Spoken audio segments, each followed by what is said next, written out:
ምንድነው ይውሉ ማለቴ ተጣልተን ነበር ብዬ ነው። አውቃለሁ ፍቅር፣ ትንሽ ስሜታዊ እንደሆንኩብሽ ይገባኛል። አንቺን ጭራሽ በሳሚ መጠርጠር አልነበረብኝም። ሱራፌል፣ ሌላ ጨዋታ ጀመረ ከሆነ ግን ቁርስ ከበላን በኋላ ወደና ማስረጃ ሄደን እዛው እንጨርሳለን። ከፈለግሽ ሳሚ ባለበት ቤትሽን በስምሽ አዞርልሻለሁ። የምርህን ነው ግን እያወራ ያለው? አዎ፣ ብዙ አሰብኩበት። መጨረሻ ላይ ሳስብ ምን እንደመጣልኝ ታውቂያለሽ? በፍጹም ያለ አንቺ መኖር አልችልም። ይቅርታ ሱራፌል፣ አሁን ላይ ምንም ነገር ልልህ አልችልም። የኔ ፍቅር፣ በስንት መከራ ያገኘሁትን እድል ድጋሚ ማጣት አልፈልግም። ያው ከፈለግሽ ሳሚ ጋር አሁኑ ደውይለት። እሱ ባለበት ሁሉንም ነገር እዛው እንጨርሳለን። ያንን ልጅ ድጋሚ አጠገብሽ እንዳለው ብለህ ነበር እንዴ? ለምንድን ነው ቆይ ሰው የምታወዛግበው? በወቅቱ በጣም ተበሳጭ ስለነበረ ነው። ልክ አለመሆኑ የገባኝ ቆይቶ ነበር። ለማንኛውም አሁን የሰራሁልሽን ቁርስ እንብላ። እንፋታ ሁሉ ብለህ ነበር እኮ። አንቺ ተበሳጭተሽ ይሄን ነገር ብዙ ጊዜ አላልሽኝም? ቆይ ለምንድን ነው ይሄን ነገር ማረሳው? አላውቅም። ይሄ ነገር ምንም ደስ እያለኝ አይደለም። ፍርሃትና ድንጋጤ ውስጤን እየወረረኝ ነው። ሱራፌል ቤዛን ይቅርታ ጠየቃት። ሴራ እየጠነሰሰችና አካሄዷን እያሳመረች ያለችው ቲጂ አሁንም አልተሳካለትም። ማለትም የነ ቤዛ ቤት ግቢ ስትላት የነበረችው ሉላን ቤዛን መስለሽ እነ ቤዛ ቤት ገብተሽ የሱራፌል ሚስት ትሆኛለሽ፣ እናም ደግሞ የሀብቱ ተካፋይ ትሆኛለሽ ብላት የነበረችው ሉላ እንግዲህ ሌላ ታሪክ ተፈጥሮባታል። እሱም ምንድን ነው? ሉላ ከዚህ በፊት በነበራት የፍቅር ግንኙነት ነፍሰ ጡር መሆኗን ነግራታለች። እናም ይህንን የሰማችው ቲጂ እጅግ በጣም ስለተናደደች አሁን ላይ የወሰነችው ውሳኔ ጥሩ አይደለም። እሱም ምንድነው? ሉላን ይሄን ልጅ አትወልጂውም፣ እናም ታስወርጀዋለሽ፣ በአላማችን መሰረት አንቺ የነቤዛ ቤት ትገቢያለሽ በማለት ነበረ የነገረቻት። ነገር ግን ሉላ ለዚህ ነገር ፍቃደኛ አይደለችም። የነቤዛ ቤት ገብቼም ከቤዛ ባል እንዳረገዝኩኝ እና የሀብቱም ተካፋይ እንደሆንኩኝ ማስመሰል አለብኝ ስትል ነግራታለች። ሰላም ሰላም! ውድና የተከበራችሁ የዩቲዩብ ቤተሰቦቼ እንዴት ናችሁ? ደህና ናችሁ ወይ? እኔ እግዚአብሔር ይመስገን በጣም ደህና ነኝ። በያላችሁበት ሰላማችሁ ይብዛልኝ እያልኩኝ እንኳን ወደ ቻናሌ በሰላም መጣችሁ።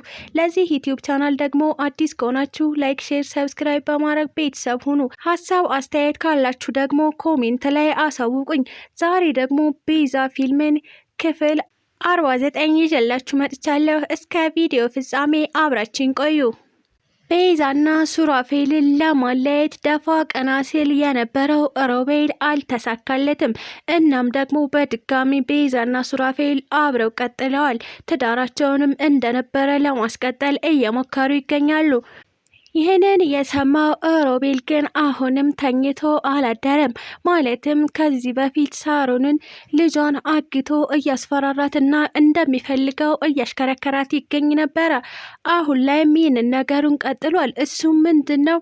ሳሮን ልጇን አግቶባት እንደነበረ እና አሁን ላይ ደግሞ ልጇን እንደለቀቀላት ለቤዛም ሆነ ለሳሚ ሄደሽ ትናገራለሽ በማለት በድጋሚ አስፈራርቷታል። ይህንንም የሰማችው ሳሮን እንግዲህ ትዕዛዙን ለመፈጸም ቤዛንም ሄዳ ይቅርታ ጠይቃታለች። ለምን እንደዚህ አደረግሽ ብላ ብጠይቃትም ሮቤል ልጄን ይዞብኝ ነበረ፣ እናም ልጄን ለማስለቀቅ የግዴታ ይህንን ነገር ማድረግ ነበረብኝ፣ እባክሽ ቤዛ ይቅርታ አድርግልኝ ብላ ጫማዋ ላይ ተደፍታ ይቅርታ ጠይቃታለች። እናም የሱራፌል ልጅ ናት ያልኩትም አውቄ ነው፣ ሮቤል ነበረ እንደዚህ እንዳደርግ የነገረኝ በማለት ነበረ እንግዲህ ቤዛም በትህትና ይቅርታ የጠይቀቻት። ቤዛም ባላወቀ ልቦኗ ይቅርታ አድርጋላት እንድትሄድ ነግራታለች። ሳሮን በተመሳሳይ አሁንም ሳሚንም ይቅርታ ለመጠየቅ እየሄደች እያለ ነበረ ኩቻን ያገኘቻት፣ ማለትም የሳሚን ፍቅረኛ። እናም ሳርዬ እንኳን ደህና መጣሽ ብላ ልታቅፋት ብትሞክርም ነገር ግን ሳሮን ማናችሁም አልፈለጋችሁኝም፣ አንቺም ሆንሽ ሳሚ ማንም አልፈለገኝም፣ ስለዚህ ላቅፍሽ አልችልም በማለት ነበረ እንዳትነካት ያስጠነቀቀቻት። ነገር ግን ኩቻ እባክሽ ይቅርታ አድርጊልኝ፣ እኛ ፈልገንሻል፣ ነገር ግን አተንሽ ነው፣ በተመሳሳይ ቅንጅርቴንም አተነዋል፣ የት እንዳለ ምንም የምናውቀው ነገር የለም፣ ነገር ግን ሁለታችሁንም ለመፈለግ ያልጣርነው ጥረት የለም ስትል ነበረ ያሳመነቻት። እናም ሳሮን የመጣችበት አላማ ስላላት እሺ ብላ አቀፈቻት። አሁን ወዴት ይሽ ነው ብላ ስጠይቃት ሳሚን እየፈለኩት ስትል ነበረ ለኩቻ ያስረዳቻት። ኩቻም እንግዲህ እኔም ወደ ሳሚ እየሄድኩ ነው፣ ስለዚህ አብረን መሄድ እንችላለን። እናም ሄደሽ ይቅርታ እንዲጠይቅሽ ታደርጊያለሽ፣ እስካሁን ለምን አልፈለከኝም ብለሽ ስትል ነበረ ያወራቻት። እሺ ተባብለው ወደ ሳሚ ጎራሉ። እናም ሳሚንም ባገኘችው ሰዓት ለኩቻ ያለቻትን እያንዳንዱ ነገር ነገረችው። ሳሚም በተመሳሳይ አመናት። የምርም ይቅርታ ልጠይቃቸው የመጣችና እስካሁን ደግሞ ሮቤል ሲጫወትባት እንደነበረ እያንዳንዱ ነገር ስትነግራቸው ከማመን ወደ ኋላ አላሉም። ነገር ግን ይህን ነገር እንድታደርግ አዟት የነበረው ሮቤል ነው። በሌላ በኩል ደግሞ ቲጂ ናት። ቲጂ እንግዲህ በተደጋጋሚ ሉላን ሱራፌል ቤት ትገቢያለሽ እያለች እየጨቀጨቀቻት ትገኝ ነበረ። ነገር ግን አሁን ላይ ሉላ ሌላ ታሪክ ተፈጥሮባታል። እሱም ምንድን ነው? የ2 ወር ነፍሰ ጡር ናት። ይህንን ያወቀችው ሉላ ለቲጂ እያንዳንዱ ነገር ለማስረዳት ብትሞክርም ነገር ግን ቲጂ የራሷን ሀሳብ ብቻ ስለምታዳምጥ የሉላን አንዱንም ነገር ከቁም ነገር አልቆጠረችውም እና ምንም ነገር ልትሰማት ፈቃደኛ አይደለችም።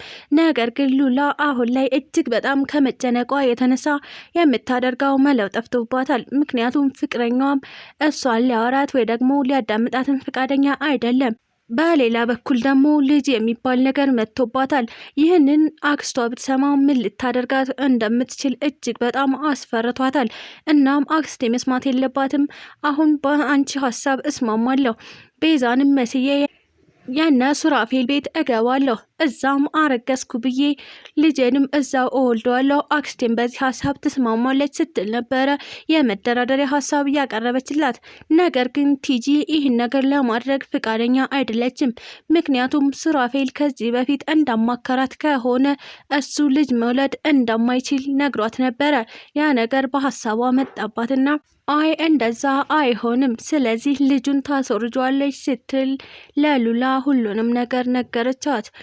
ይህንን የሰማችው ሉላ ለዚህ ነገር ፈቃደኛ አይደለሁም፣ በፍጹም ልጄንም ማስወረድ አልችልም፣ ስለዚህ ያሰብሽው ሀሳብ ሁሉ ሊቀርብኝ ይችላል፣ እኔ ልጄን ከማጣ አክስቴ የፈለገችውን ታድርገኝ በማለት ነበረ አስረግጣ የነገረቻት። ቤዛና ሱራፌልም እንግዲህ ድጋሜ ወደ ፍቅራቸው ተመልሰዋል። ሱራፌልም ከዚህ በፊት ቤቱንም በስምሽ አላዞርልሽም፣ ምንም ንብረትም የሚባል ነገር የለሽም ብሏት እንደነበረ እናውቃለን። ነገር ግን አሁን ላይ ሙሉ ሀሳቡን ቀይሮ ቤዛ እኔ ካንቺ መለየት አልችልም፣ በፍጹም ተለይቼ መኖርም አልችልም፣ እጅግ በጣም አፈቅርሻለሁ፣ ስለዚህ የምትፈልጊውን ቤትሽንም ሆነ ንብረትሽን በስምሽ አደርግልሻለሁ በሚል ሀሳብ ተስማምቷል። እናም ይባስ ብሎ ሳሚም መገኘት ይችላል። ሳሚም ባለበት ሁሉንም ነገር በስምሽ አደርግልሻለሁ በማለት ነበረ ለቤዛ እያንዳንዱ ነገር እያስረዳት። ነገር ግን ቤዛ በዚህ ነገር እርግጠኛ አልሆነችም። ሱራፌል እንዴት እንደዚህ ልትለኝ ቻልክ ብላ ብትጠይቀውም አሁን ላይ ቆም ብዬ ሳስበው ካላንቺ መኖር አልችልም፣ ስለዚህ ቤትም ንብረትም ካላንቺ ባዶ ነው፣ እናም በሀሳብሽ ተስማምቻለሁ፣ እኔ ፍቅሬን ነው ማጣት የማልፈልገው ብሎ በማሰብ ለቤዛ እያንዳንዱ ነገር ለማድረግ ወስኗል። ይህንን የሰማው ሳሚም እጅግ በጣም ደስተኛ ሆኗል። ከዚህ በኋላ ከህይወታችሁ እወጣለሁ፣ እናም የራሴን ህይወት እኖራለሁ። ሁሉንም ነገር ከተስተካከለልሽ በኋላ ትቻችሁ የራሴን ህይወት መምራት እጀምራለሁ። እናም ቤዛ ለስኬትሽ በጣም ደስ ብሎኛል። ሱራፌል የምርም እንደዚህ የሚያደርግ ከሆነ እኔ በጣም ደስተኛ ነኝ።